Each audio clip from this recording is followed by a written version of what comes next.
Top 10 dark gemstones you were never meant to wear. You know diamonds. You know rubies.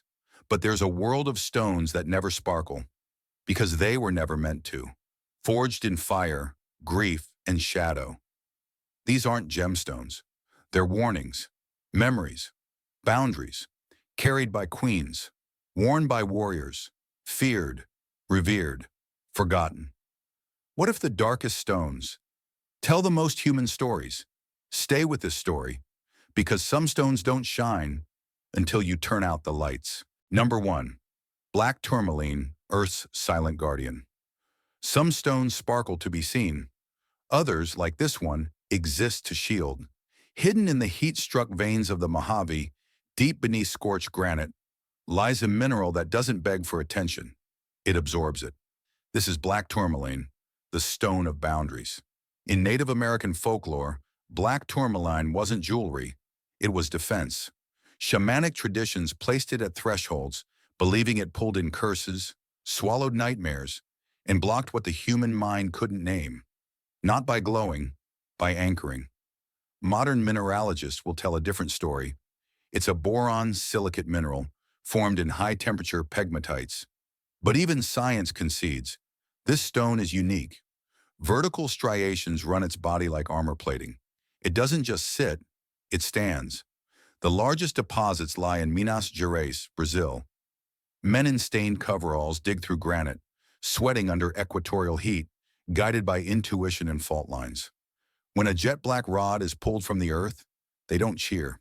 They nod, knowing it will travel continents. California, Namibia, Pakistan, Madagascar, all yield their versions. But no matter the soil it comes from, the energy remains the same. Protective, grounded, unshakable. Today, black tourmaline appears around necks, in pockets, at front doors and therapist offices. Not polished to perfection, but left raw, like truth. Jewelers call it the guardian's gem. Energy workers call it the absorber. And in an age of anxiety, it's found a new purpose: to quiet the noise. It won't glint in candlelight. It doesn't hold memories of kings. But black tourmaline earns its place differently. Not as a symbol of wealth, but as a sentinel of stillness. Some stones were made to shine. This one was made to stand. Number 2. Obsidian, the truth beneath the volcano. It was born in violence, not a metaphor, but literally. When molten earth met open air and froze in an instant, something primal was left behind. Smooth, sharp, silent. This is obsidian, the relic of eruption. Obsidian isn't a crystal, it's volcanic glass. And it doesn't just fracture, it shatters with intention. Ancient Mesoamerican civilizations, like the Aztecs and Maya, shaped it into daggers and mirrors. Those mirrors weren't for vanity. They were for vision, used by shamans to see into other worlds. A stone that does not reflect beauty, but truth. In the highlands of Hidalgo, obsidian was carved from lava beds older than memory. Today, some locals still craft blades the same way their ancestors did, with nothing but fire, breath, and stone. But it's not just Mexico. From Iceland's cold crust to Japan's Sakurajima, this material exists wherever Earth once screamed. Obsidian nos muestra lo que no queremos ver. Obsidian shows us what we don't want to see. In New Age culture, obsidian is sold as a psychic shield, a truth extractor. But beneath the mysticism lies something deeper. This is a stone that never forgets how it came to be. It records trauma in silence. Obsidian does not glitter. It doesn't decorate crowns or dance under chandeliers. It serves a darker purpose: to cut away illusion and reveal what remains. Where most stones reflect the world, obsidian dares to show its fracture. Number 3. Onyx, discipline carved in stone. Every empire leaves behind two things: laws and stones. Onyx has no sparkle, no shimmer, but it endures, cut, carved, and polished into symbols of power for over 5,000 years. It isn't meant to dazzle, it's meant to command. In Roman courts, judges wore onyx signets, not for beauty, but for finality. With one press into wax, the decision became decree. And centuries earlier, in Persia, priests carried onyx slabs etched with prayers, so the words wouldn't erode, even if empires did. Unlike obsidian's violence or tourmaline's protection, onyx speaks of structure, control, containment. Onyx is mined from deep chalcedony veins. Brazil and India lead global production. Extraction is deliberate, each slab sliced like pages from Earth's ledger. Black and white layers, sometimes green, brown, or red, are carefully separated, then honed until flawless. The most prized, true black, without banding, cold as marble and twice as dense. In Victorian England, onyx was woven into grief. Brooches, lockets, rosaries. It was believed to temper emotion, allowing the bereaved to feel sorrow without losing control. Even in mourning, discipline remained intact. Today it appears in cufflinks of diplomats, in cornerstones of government buildings, in the handles of ceremonial swords, always where authority is quiet but absolute. Onyx does not whisper, it does not seduce, it states, no flash, no illusion. Only the calm, unyielding voice of stone forged to hold the line. Number 4. Jet, fossil of sorrow, stone of silence. It doesn't gleam, it doesn't catch the eye. Jet hides in plain sight, soft, silent, and impossibly black. But for centuries it has been the language of loss. Not spoken, not shouted, simply worn. Jet is not born of fire, but time. Once driftwood from ancient forests, it lay buried beneath pressure and silence. What emerges millions of years later is neither mineral nor metal. It is fossilized emotion. In 19th century England, mourning became a ritual, choreographed down to the jewelry. Queen Victoria wore jet for 40 years after Prince Albert's death. The empire followed. It was not fashion. It was grief made solid. Whitby remains its spiritual home. Here, artisans still walk the cliffs, searching for the stone that once fueled an entire industry of mourning. Jet is soft enough to carve, yet dense with oil and memory. It holds detail, faces, vines, initials, like a locket holds breath. It has also appeared in rosaries, carved cameos, and talismans buried with the dead. Catholic Spain kept jet in its cathedrals. In Turkey, it was sewn into bridal veils to ward off the evil eye. In Navajo belief, it links to the underworld. Wherever sorrow passed silently, jet followed, not as decoration, but as witness. Jet doesn't sparkle. It doesn't shout for beauty. But when the world becomes too loud, jet waits and listens. Number 5. Hematite, blood of the mountain, mirror of the mind. It isn't rare, it isn't precious, but in every empire, every army, and every ancient forge, it's there. Not for sparkle, for strength. This is hematite, iron's quiet twin, and one of Earth's oldest symbols of resilience. The color comes from powdered hematite.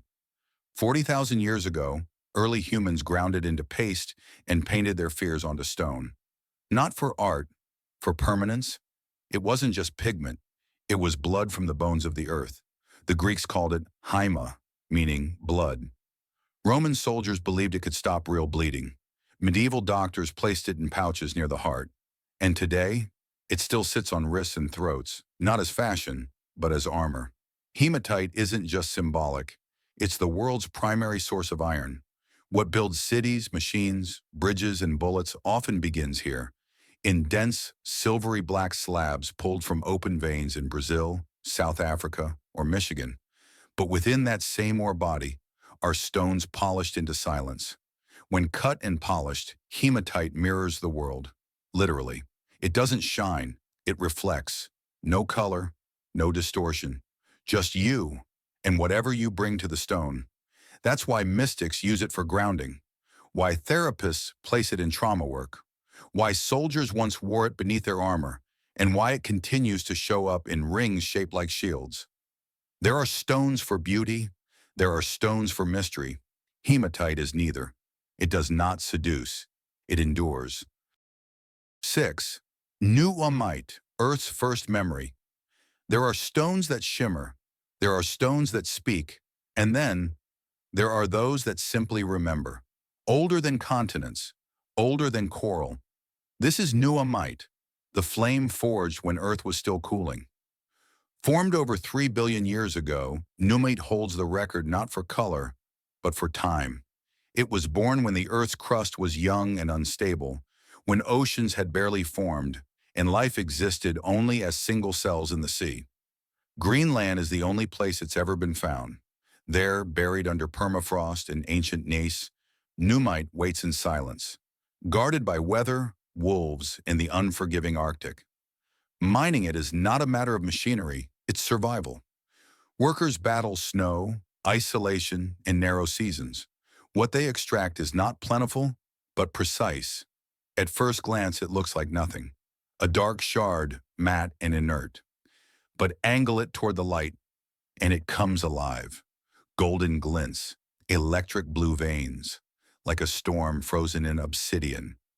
To the Inuit, it is the sorcerer's stone, a relic of Earth's memory, able to shield from deception and awaken forgotten truths.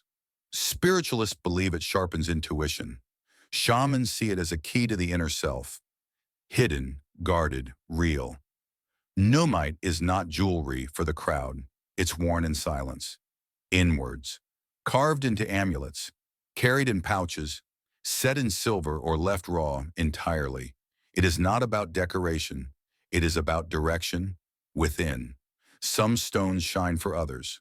Nuummite shines for no one until you learn how to see. It's not just the oldest gemstone on Earth. It's the first one that watched. 7. Apache Tear, the stone. That Wept some stones are forged in fire, others in pressure. But this one was formed in sorrow. A black tear dropped from ancient sky onto scorched earth. The Apache call it memory. Geologists call it obsidian. The world knows it as Apache tear. The legend is old, and it hurts. In the 1870s, a band of Apache warriors was cornered by U.S. cavalry. Outnumbered, they chose death over capture, leaping from the cliffs to protect their honor. When the women of the tribe found their bodies, days later, they wept so fiercely that the earth took pity. Where tears fell, the land turned them to stone. Apache tears are a form of volcanic glass, obsidian born in explosive eruptions. But unlike jagged obsidian, these are rounded, gentle, sometimes translucent when held against the sun. They're not carved, they're found. And those who know the story never sell them casually. In the American Southwest, these stones are worn close to the heart, grief made wearable, loss made sacred. Healers claim they soothe unresolved mourning. Soldiers return home and wear them without knowing why. But the weight speaks. There are gems for power. There are crystals for clarity. But this one is for letting go. It doesn't shimmer. It doesn't cut. It simply remains. A tear that the earth refused to forget. Number 8. Labradorite, light that waits in the dark. There are stones that shine under the sun, and then there are those that seem to glow from within. Not for beauty, but because they remember something otherworldly. Labradorite isn't light. It's what light becomes when it's caught and never let go. This stone was first found in Labrador, Canada, by Inuit hunters. They called it the fire of the northern sky, believing the aurora itself had been sealed into rock by ancient spirits. And looking at it, who could argue? But Labradorite isn't just a pretty mineral. It's a paradox. Dull in shadow, brilliant when moved. A mirror that only responds to motion, to change. Labradorite forms deep within molten earth, inside basaltic flows and gabbroic rocks. When cooled just right, its internal layers fracture light, not reflected, into shifting bands of color. This is called labradorescence, an optical illusion that isn't an illusion at all. Each stone holds its own palette. Some flash gold, others Arctic blue. Rare variants from Finland, known as spectrolite, explode with rainbow fire. In metaphysical circles, it's known as the stone of magic. Believed to shield the aura, heighten awareness, and spark dormant intuition, Labradorite has become a modern-day talisman for dreamers and seekers. But it resists classification. It won't dazzle on command. It must be tilted, understood, to reveal its secret. Labradorite does not compete. It waits, not for applause, for the right angle. And when seen clearly, it doesn't shine back. It shows you. Number 9, Psilomelane, the stone. That reflects what you hide. It doesn't shimmer, it doesn't flash. But if you hold it long enough, this stone looks back. Not with eyes, with recognition. Psilomelane is not just a mineral, it's a mirror made of shadow. And like any mirror, it shows only what's already there.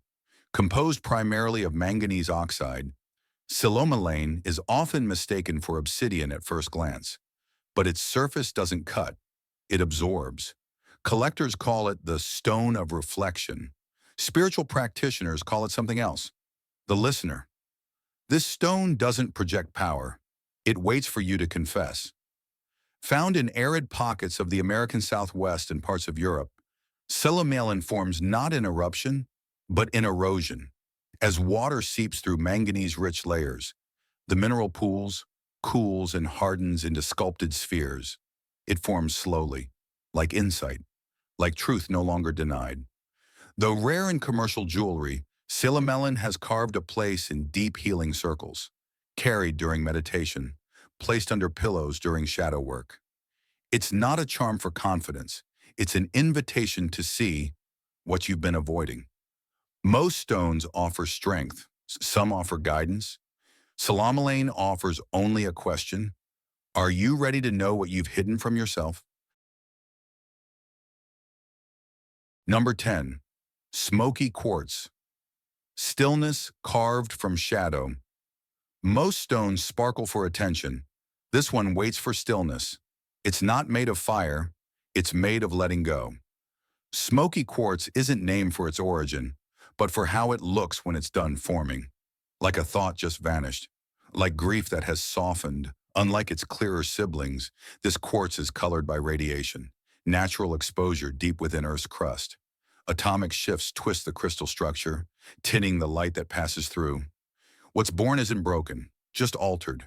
And in that alteration, it becomes something more human. Found in Brazil, Madagascar, Colorado, and the Alps, smoky quartz forms over millennia in high-pressure pockets, trapped in silence, surrounded by weight. It doesn't shout, it doesn't dazzle, but under the right light, it glows faintly, like memory made visible. In crystal therapy, it's considered a detoxifier, a stone of grounding. Not because it excites, but because it calms. It has no flame, but all the warmth of ashes. It has no edges, yet all the clarity of mist when held just close enough to see. Final shot. Sunset over a high alpine lake. One single smoky quartz rests on the shore. The wind moves, but the stone does not. Smoky quartz does not change the world. It helps you stay in it, not to resist pain, but to outlast it. In a world chasing brilliance, these stones chose stillness. They don't shine for show. They carry sorrow, strength, silence, and something else. They remind us not everything beautiful was meant to be seen in the light. Tell us which stone called to you, and don't forget, shadows don't hide everything. Sometimes they reveal. If these stones stirred something in you, imagine what else the earth is still hiding. This channel is for those who listen deeper, who see beauty where the light doesn't reach. Darkness has stories. We're here to tell them. Subscribe and don't miss what's waiting.